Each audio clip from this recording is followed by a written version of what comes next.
Bienvenidos a su escuela sabática en ¡Familia! Estamos muy felices de estar aquí con ustedes y les damos un saludo fraternal. Así es, y queremos orar por sus agradecimientos y peticiones. Así que queremos pedirles que las dejen en sus comentarios y estaremos orando este resto de semana por esas peticiones y por esos agradecimientos que ustedes quieren dejar en las manos de nuestro Dios. Muy bien, vamos a orar. Amén. Eterno Dios, para ti la honra, el poder y la alabanza, hoy por los siglos de la eternidad. Te damos gracias por darnos el privilegio de tener vida, por esta lección de escuela sabática que ha edificado nuestros corazones. Pedimos tu bendición por todos los enfermos y tu pueblo alrededor del mundo, en el nombre glorioso de Jesús. Amén. Amén.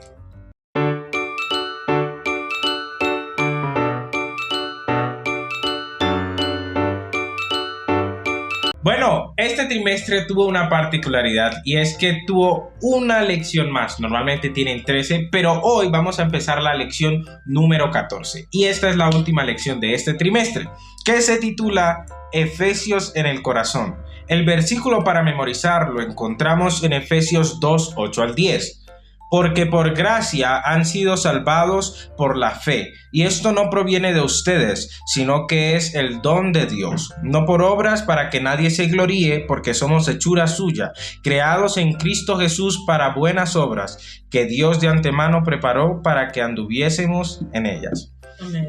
Bueno, hoy, sábado 23 de septiembre, o mejor dicho, el sábado 23 de septiembre, nos trajo un dato curioso, que es el London Eye. Es una atracción similar a una noria. También tiene otro nombre que quiero que lo busquen y lo escriban ahí en los comentarios. Ustedes vamos a ver qué nombre se encuentra de esta atracción. Queda en Londres. Y algunos datos curiosos es que desde una altura de 137 metros sobre el río Támesis se pueden ver un montón de cosas que vamos a mencionar más adelante. Es la noria de observación en voladizo más alta de Europa. Es la atracción turística de pago más popular del Reino Unido, con más de 3 millones de visitantes al año. Y lo que se puede ver desde allí es el Big Ben, que es un gran reloj muy famoso. De hecho, su estructura se puede reconocer al instante y es uno de los puntos de referencia más publicados en Instagram. También es como el apodo, Big Ben es el apodo de la gran campana de ese reloj que se encuentra en Westminster, en el extremo norte del Palacio de Westminster en Londres, Inglaterra. También podemos encontrar las cámaras del Parlamento, varias catedrales y varios palacios que son históricos. Ahora, la lección nos dice que según Nicholas Thomas o Tom Wright, la carta a los Efesios en relación con el resto de las cartas de Pablo está como ese London Eye. Es decir, la carta de los Efesios nos da una vista amplia sobre todos los temas, o digamos una gran variedad de temas que encontramos en la Biblia. La salvación, la redención, la unidad. Todos estos temas que hemos estudiado este trimestre los podemos ver hoy, sábado 23 de septiembre. Eso es lo que nos recalca la lección hoy. Y para que comenten también una pregunta interesante: ¿qué verdades importantes contenidas en Efesios deberían seguir moldeando nuestra vida como creyentes? De lo que hemos estudiado este trimestre, una verdad que nos haya parecido lo más importante. Bueno, una verdad es que por gracia somos salvos. Y esto nos recuerda ese rescate que Jesús hizo por nosotros y que Dios envió a su Hijo para morir por cada uno de nosotros, y que esa salvación ya está dada para nuestra redención y para que por ello podamos obtener también la vida eterna. Amén, mami. Amén. ¿Algo más? Sí. ¿Qué piensan ustedes? ¿Qué verdad ha sido la más? Noeli quiere hablar, sí, Noeli. Bueno, yo pienso que también una verdad en cuanto a las relaciones, tanto familiares como en ese tiempo que había la esclavitud, en que el fin de todas esas relaciones es mostrar a Jesús en lo que hacemos, en lo que damos a otras personas y recibimos también nosotros. Muy bien, yo pienso que aún los amos que tenían esclavos debían tratarlos de una manera diferente para que ellos sintieran que los amos cristianos, vamos a decir, o que amaban a Jesús, eran completamente diferentes a los otros amos que solo daban rejo y maltrato, ¿cierto? Sí. Muy bien. Así que ahora vamos con la lección del domingo 24 de septiembre, que dice: somos benditos en Cristo. Así es, la lección del domingo 24 de septiembre tiene por título: somos benditos en Cristo. La lección nos recalca que el libro de Efesios es como los Alpes. Y ahora, ¿qué son los Alpes? Vamos a ver un poquito. Los Alpes es una región montañosa ubicada en Europa. Se divide en una parte occidental, una parte central y una parte oriental. Pero lo más importante es que al hacer la similitud con Efesios, lo que nos dice la lección es que Efesios contiene las cumbres o las cosas más relevantes resumidas en una sola carta, que a pesar de no ser uno de los más extensos escritos de Pablo, puede ser uno de los que, como veíamos ayer, nos da una mejor vista del panorama de la salvación. Vamos a leer un poquitito algo interesante aquí, y es que en el tiempo en que Pablo escribió esta carta, el contexto era muy difícil, era un tiempo arduo. De hecho, en ese tiempo el emperador Nerón gobernó con crueldad. También se dieron varios casos como el asesinato del senador de Roma, Lucio Pedáneo II, a manos de un esclavo. Y a causa de eso, alrededor de 400 esclavos tuvieron que morir, como paga por la muerte del senador. También nosotros vemos que alrededor de ese año, el año 62 después de Cristo, se desató la revuelta de Baodicea, que sucedió en Gran Bretaña, donde también está el London Eye. Y se estima que más de 70,000 personas del lado romano perdieron la vida, junto con miles de rebeldes. Una tras otra cosa de estos caos sucedieron, y tras una profunda reflexión e inspiración, el apóstol Pablo emitió una de sus afirmaciones más destacadas sobre la fe, la cual consideraba como la única vía para restaurar la paz y la unidad en el ser humano. Es decir, en el libro de Efesios, como ya habíamos visto antes, nosotros encontramos estos temas relevantes. Y la lección también nos indica a nosotros que nuestro Salvador está antes de la creación del mundo, porque la redención de los creyentes no fue un plan que surgió cuando el hombre cayó. Dios, cuando creó el mundo, de hecho, el viernes vamos a profundizar más acerca de esto, porque uno se puede decir: no, pero si yo sabía que íbamos a errar, porque ya tenía hasta el plan y todo, ¿por qué no evitó que cayéramos? Eso lo vamos a estudiar más a profundidad el viernes. Pero lo que sí debemos recordar aquí es que en el Concilio del Cielo se hizo una provisión para que los hombres, aunque fueran transgresores, no perecieran en su desobediencia, sino que mediante la fe en Cristo como su sustituto y garantía pudieran llegar a ser los elegidos de Dios. Esto lo encontramos en nuestra elevada vocación, página 80. Entonces ya creo que podemos cortar ahí. Muy bien, Junior, gracias. Ahora vamos con la lección de lunes. Día lunes. Bueno, la lección del día lunes trae por título: nuestra redención tiene impacto comunitario. Y esta es la lección del día 25 de septiembre, que nos recuerda que esa redención que Cristo nos dio no solo nos beneficia a nosotros, sino que también debe beneficiar a las personas que están a nuestro alrededor. Y hay un texto hermoso que hemos estado repasando durante toda esta semana, y es que por gracia somos salvos. Y ahora, la gracia es un regalo. Cuando a alguien le dan un regalo, por ejemplo, Noeli, cuando te damos un regalo o alguien te da un regalo, ¿cómo te sientes? Feliz, contenta y especial. Pensaron en mí sin que yo hablara. Hermoso, ¿no? Ahora imagínense una persona que está esperando un trasplante de corazón y que es la única vía para seguir viviendo. Pasan meses y esta persona no consigue un donante y pierde la esperanza. Wow. Pero resulta que un día le llega la noticia de que ese donante apareció y que el corazón va a ser trasplantado y que obviamente es compatible. ¿Cómo creen que se sentiría esa persona, amor? ¿Cómo tú crees que esa persona se siente? Se sentiría vivo. porque realmente él ya sabía que estaba muerto. O sea, sus días estaban contados. Y cuando una persona está en esas situaciones de enfermedad terrible, lo que más piensa es en la muerte, porque sabe que es casi algo real. O sea, no es un sueño. Le gustaría dormir y despertarse diciendo, uy, era un sueño, estaba asustadísimo. Porque yo he tenido sueños así, en los que siento que me ha pasado algo malo, pero cuando me despierto y veo que es un sueño, me da alegría de que al menos puedo soñar.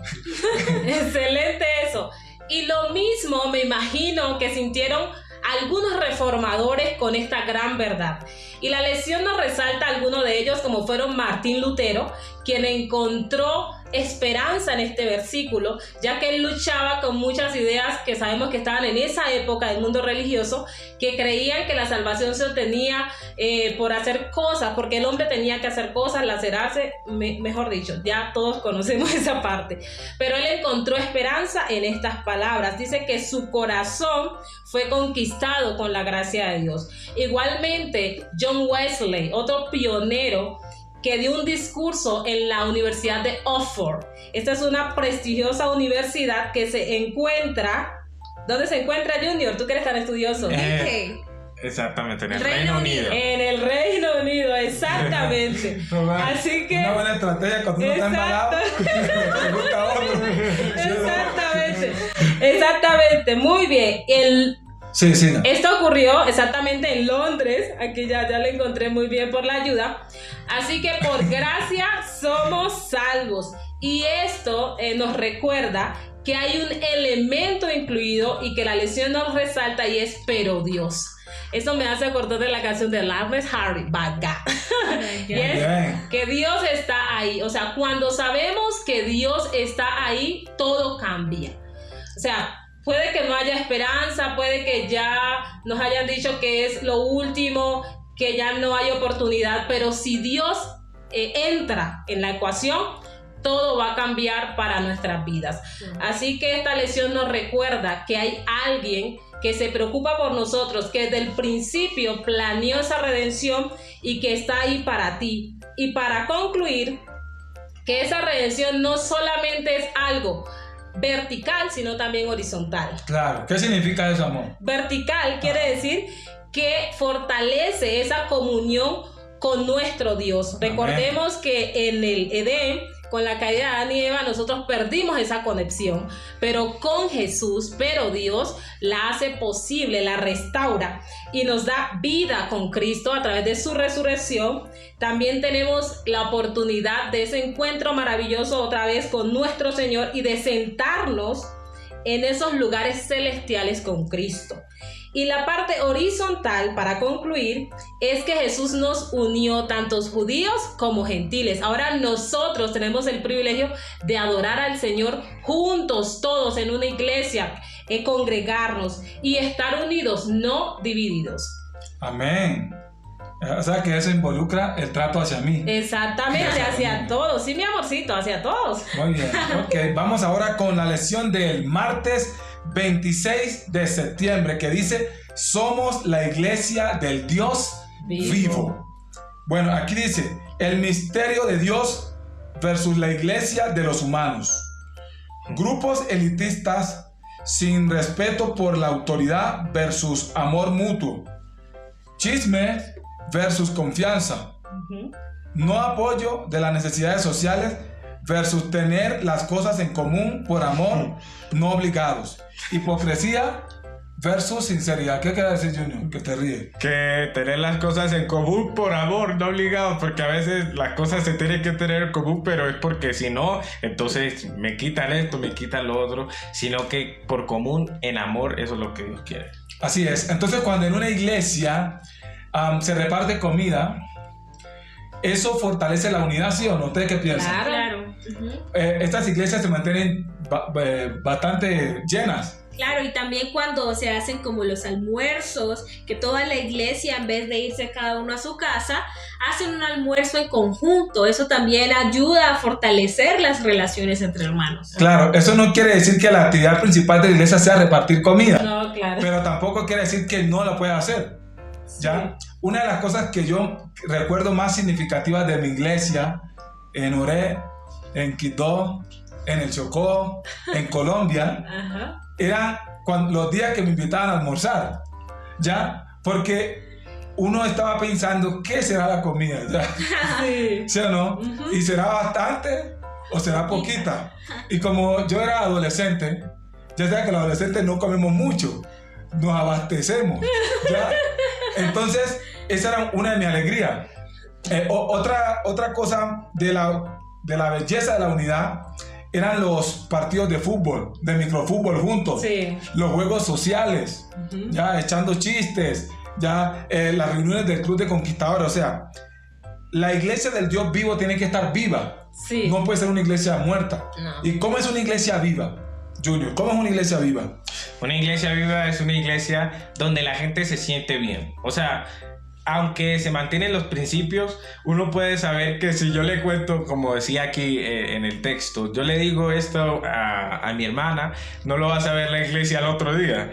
O por ejemplo, que no hay como esa, lo que llamamos la rosquita, como un grupito que es el que cree que tiene todo el poder de la iglesia. Una iglesia viva es donde Cristo es el centro, es la cabeza y no somos nosotros. Amén, Junior. Gracias por la participación. En la eternidad, Dios concibe el misterio o el plan acerca de la iglesia. Entonces, 3 puntos aquí. La iglesia no es una idea social medieval. La iglesia es el plan de Dios. Y Jesús tiene un rebaño, el cual unirá a todas sus ovejas alrededor del mundo. Ujú. Entonces debemos tener presente eso. Puede ser que alguien diga, no, la iglesia se crearon para mantener a la gente unida. No, la iglesia es un plan de Dios para que todos nos mantengamos fuertes frente a las Amén. adversidades. Amén. Así. ¿Por qué es importante y emocionante integrar la iglesia de Dios? Dios quiere que el amor lleve a la verdad. Exacto. ¿Por qué es importante? Porque cuando nosotros tenemos una necesidad, tenemos en quién apoyarnos. Por ejemplo, es posible que usted viaje a otro país. No importa el país donde usted vaya, la iglesia adventista tiene una sede allá. Y hay hermanos que están dispuestos a tenderle una mano, Exacto. a darle una bienvenida. Claro. Siguiente, ¿cuáles son los tipos de barreras entre los creyentes que en nuestra iglesia, que a la luz de lo que Pablo ha escrito no deberían existir? ¿Qué puedes hacer para ayudar a eliminarlos? Entonces, algunas barreras, escriban por favor en los comentarios algunas barreras que ustedes consideran que a veces hay en las iglesias, Noeli, y que pudiéramos tratar de eliminar esas barreras. Una barrera, ¿cuál puede ser? ¿Qué se imaginan ustedes? La no confianza. Bueno, la falta de confianza, ¿cierto? No tener confianza en los hermanos o en ciertas personas. Claro, También los celos. los celos. O sea, no somos competencia. A veces uno puede ver a una persona y está pensando, que me va a quitar el puesto. No. No, todos los puestos que hay son de Dios. Sí. O sea, que no que me lo va a quitar porque no es suyo. Exacto. ¿Sí o no? Y también Dios a cada uno le dio sus dones. Y qué lindo cuando todos podemos poner los dones al servicio de Dios. También así la iglesia toma vida. Claro. Porque, por ejemplo, el que canta lo hace, y como es su don, lo va a hacer muy bien. El que enseña lo hace muy bien. El que exhorta, predica. Bueno, las personas que atienden, por ejemplo, a los necesitados, ¿sí? También una cosa es que como comunidad reflejemos ese amor de Dios, ¿cierto? El amor que Dios nos ha manifestado lo reflejemos los unos hacia los otros y así también el mundo va a conocer que somos el pueblo de Dios. Muy bien, así que vamos ahora con la lección. Del miércoles 27 de septiembre, que se titula La unidad de la fe. Aquí yo pienso que esta lección lo que quiere decirnos es ver como la importancia de la unidad. La unidad es algo que mueve a Dios de una manera impresionante. ¿Ustedes tienen alguna historia, se recuerdan de alguna historia que nos pueda hablar de eso? La Torre de Babel.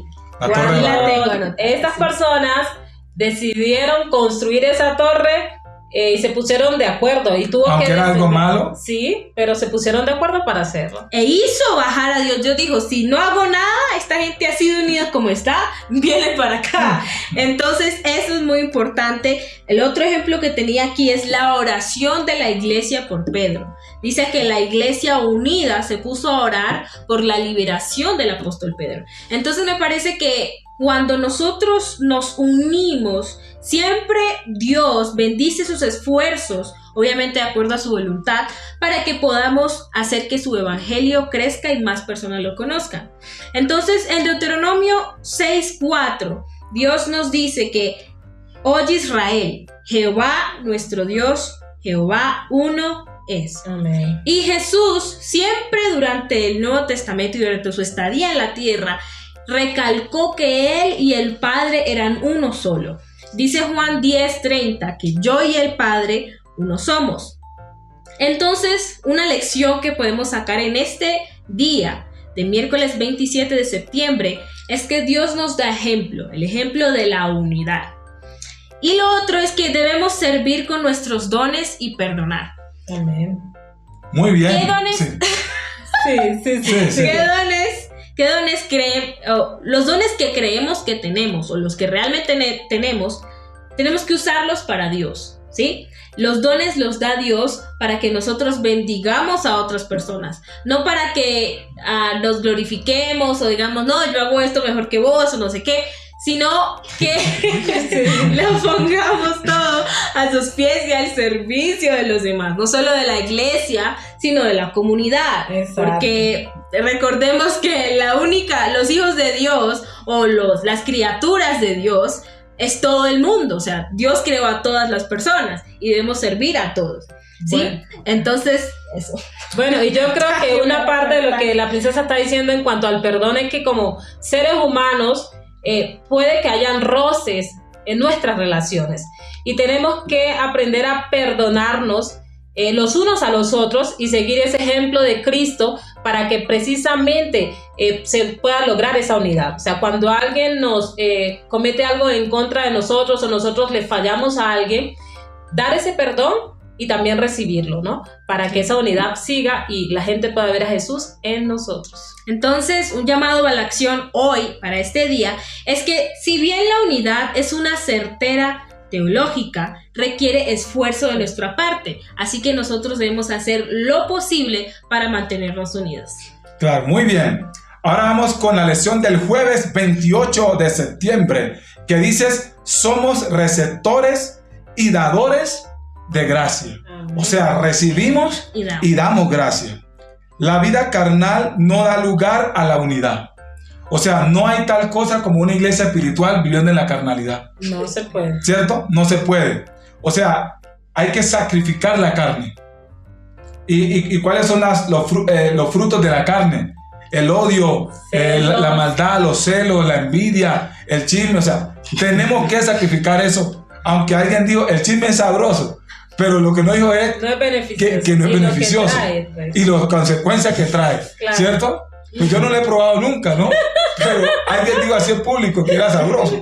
Pero las consecuencias que trae son terribles. Así que en lugar de valorar a los demás como hermanos y hermanas en la familia de Dios, con demasiada frecuencia los seres humanos utilizan a los demás para su propio placer carnal y luego se jactan de ellos. Según Efesios 5, 3-4. El estilo de vida no tiene futuro en el nuevo mundo. Ese estilo de vida carnal no tiene futuro en el nuevo mundo. Recuerde que muchas veces nosotros solamente queremos recibir la gracia, pero no queremos dar la gracia. Esta lección está hablando mucho acerca de la unidad. Así que, por ejemplo, el matrimonio debe reflejar a Cristo y a su iglesia. Esto es unidad. Los esposos deben estar unidos. Exactamente. Pero ahora miremos cómo se puede lograr la unidad. Porque es muy fácil hablar de la unidad, pero ¿cómo la logramos? Para lograr la unidad tenemos que estar dispuestos primero a seguir la voluntad de Dios. Exacto. Segundo, debemos reconocer que el orgullo de forma natural está en nuestros corazones, a menos que no tengamos corazón. Es la única. Y lo otro es que debemos ceder también. O sea, ser justos, misericordiosos y ceder un poco. Yo recuerdo que en algunos lugares, en algunas iglesias especialmente, existen personas que se adueñan de un cargo. Por ejemplo, no mencione el nombre, pero puede ser que en su iglesia haya uno que sea el dueño del sonido. Y todos los años es el que maneja el sonido. Y no educa a nadie para manejar el sonido. Eso no es saludable para la unidad. ¿Ya? Pero si nos tocara dejar a ese hermano en el sonido para que O sea, si eso es lo que lo mantiene vivo, Exacto. pues dejémoslo en el sonido, pues, ¿sí me van a entender? Sí. Dejémoslo en el sonido, no sabes que le quitemos el sonido y si se quiere ir que se vaya, no, ¿ya? Pero ante lo posible, no dejemos que se creen esos problemas. Exacto. Porque puede ser que alguien sea el pianista y no prepara más nadie y se adueña del piano y dice que él es el pianista para siempre. ¿Sí me van a entender? Sí. Y puede que otro diga, mientras esté en el piano yo no voy porque así tampoco es. ¿Sí me van a entender? Sí. Entonces muchas veces este tipo de situaciones causan división en el pueblo de Dios. Claro. ¿Ya? Así que un punto clave, la humildad. Siempre habrá situaciones incómodas. Una iglesia o una familia donde no existan situaciones incómodas es una familia ¿cómo? Anormal. Rara. Es una familia enferma. ¿Sí? Esto no es licencia para ahora salir a pelear. No. ¿Sí me van a entender? Claro. Vamos a hacer normal. Vamos a hacer lo más normal posible. No. Sino que como estamos en un proceso de transformación, mientras ese proceso se va dando, vamos a cometer errores. Pero la idea es que cada día nos asemejemos a nuestro Salvador, con su compasión, con el amor, con la bondad. No exigiendo a los otros, sino nosotros dándola. O sea, si cada uno decide dar amor, la vida va a ser mucho mejor. Exactamente. Entonces, una forma de los hijos mostrar amor por los padres, ¿cuál debería ser? Noeli. Dándoles abrazo. No, pero a cosas diferentes. Abrazo está bien. Cosas material. Invitándolos a salir. Pero a salir a qué? Que yo puedo salir sin comer. Saliendo a comer, invitando a salir a comer. Hacer deporte. No, o sea, hay que invertir. ¿Sabes las cosas más importantes de las que uno invierte? Tiempo y dinero. Hacer deporte y le invito a tomar un agua. Pero, ok, está bien eso. Mentiras. Muy bien, la humildad, escuche esto. Los problemas vienen con el orgullo innato de la humanidad. Algunos son por estratagemas, pero al igual debemos perdonar. Evitemos que nuestra antigua naturaleza tome el control. Vamos a mirar ahora la lección del viernes 29 de septiembre, que dice para estudiar y meditar. También somos un ejército. Ok. ¿Cómo trabaja un ejército, Marianelli? Bueno, un ejército trabaja unido. Sigue la estrategia de su general, o sea, las estrategias de guerra, como miramos en las lecciones anteriores. No es que cada uno va a andar suelto, no, es un grupo unido, porque saben que en la unidad está la victoria. O sea, el uno cuidando de los otros. Yo creo que antes peleaban espalda con espalda, precisamente para cuidar a su compañero y evitar ser heridos. Lo mismo tenemos que hacer nosotros como pueblo de Dios, cuidarnos los unos a los otros. Muy bien, Noel, ¿qué va a decir? También me parece que un ejército, nosotros como iglesia, debemos ser intencionales en lo que hacemos. Y a veces uno se puede sentir un poco mal porque puede pensar que es hipocresía, pero no, o sea, cuando por ejemplo la iglesia necesita hacer un impacto a la comunidad o quiere alcanzar más a la comunidad, puede hacer, no sé, impactos de que les dé una brigada de salud, por ejemplo. Nosotros sabemos que eso es para acercarnos a las personas y llevarles la salvación. Obviamente no vamos a llegar como diciendo venga esta brigada y tiene que venir a la iglesia también. Claro. No, pero tenemos que ser intencionales de decir estas cosas que estamos haciendo no es para nada más, sino para que las personas se acerquen a Jesús. Claro, o sea, para darles el bien mayor. Exacto. Muy bien, entonces vamos a mirar dos detalles aquí. También somos un ejército, como el cuerpo de Cristo, eso está en Efesios 1:22, como el templo de Dios, somos un ejército como la novia y la esposa de Cristo. Y ahora la otra parte es que es una guerra real. Uno de los grandes retos que tenemos como iglesia es hacerle ver a nuestros miembros y aprender nosotros mismos que estamos en una guerra real. O sea, en una guerra entre el bien y el mal. Exacto. No a cachetadas y taconazos, pero es una guerra entre el bien y el mal. Y aquí dice, tenemos un ejército con un enemigo real. ¿Qué es quién, Junior? El Satanás. El Satanás, ¿cierto? El Satanás. Okay, el Satanás. Enemigo, pero no sabía que le decían el Satanás, pero bueno, ese mismo, el cachón. Aquí la otra. Las heridas nos recuerdan eso. los sufrimientos, cuando una persona pierde un ser querido. Exacto. Nos recuerdan que estamos en una guerra entre el bien Y el y el mal. No peleamos con nuestros enemigos. Como nuestro. No peleamos con nuestros amigos de la iglesia Como si fueran enemigos. como si fueran enemigos, sino contra los principados de las tinieblas. Ujú. Segundo, en las guerras humanas los ejércitos difieren en idea y no en arma, pero en esta guerra espiritual la diferencia son las armas. Es decir, Satanás y su gente tienen sus propias armas con sus demonios, Exacto. pero los que estamos en el espíritu tenemos otras armas que a veces las minimizamos. Exacto. Por ejemplo, si usted va a pedir, tengo un problema, hombre, necesito que por favor me ayuden. Este es el número de cuenta. Y si puede, ore. No, al Debería ser contrario. Claro. Lo que más necesito es una oración. Y si sobra, mándeme algo económico o alguna, ¿cierto? Claro, y por eso Dios nos deja reflejado cómo una oración cambia todo.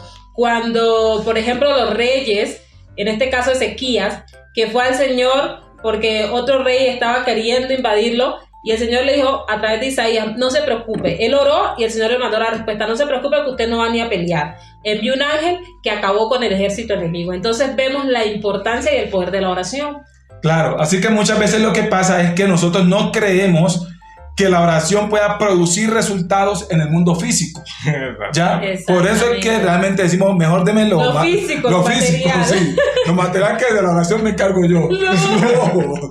Deme la oración. Ahora, esto es desafiante también. Sí, exacto. Esto es desafiante, ¿cierto, mami? Claro. ¿Qué dice Junior? ¿Por qué es desafiante esto? Porque si una persona está en necesidad, que necesita, o sea, precisa dinero para comprar comida, la persona dice, bueno, la oración está bien y todo, pero es que, o sea, la comida aparece por oración. Eso es como lo que más se le viene a la persona. Pero tienen que recordar lo que la Biblia dice y vivirlo, porque la fe solo crece creyendo. Y que también vivimos de lo que sale la palabra de la boca No del solo Señor. de pan.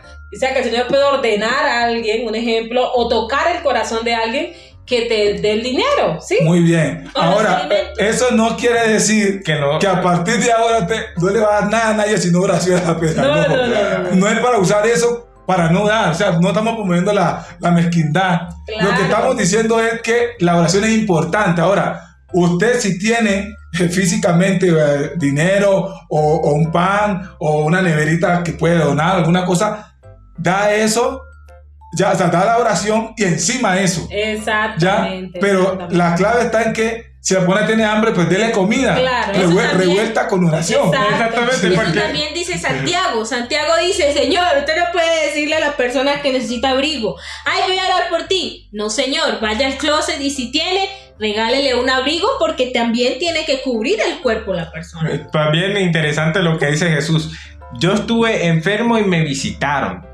Yo tuve hambre y me dieron de comer. No solo oraron por mí, sino que me dieron de comer. Exactamente. Así que aquí, dos preguntas más y terminamos. Sí.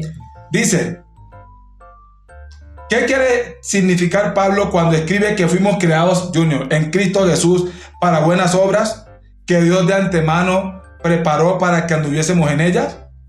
¿Cuál es entonces el propósito de nuestras buenas obras? Yo creo que lo que dice Mateo, glorificar a Dios, glorificar a Dios. El hermanito estaba todo enredado y lo salvó. Esa es la hermanita mayor, sigue. El Segunda Junior, sí. Pero sí, Así son las mujeres. Muchas veces le quitan la palabra a uno de la boca, pero se entiende. En esta familia, sí.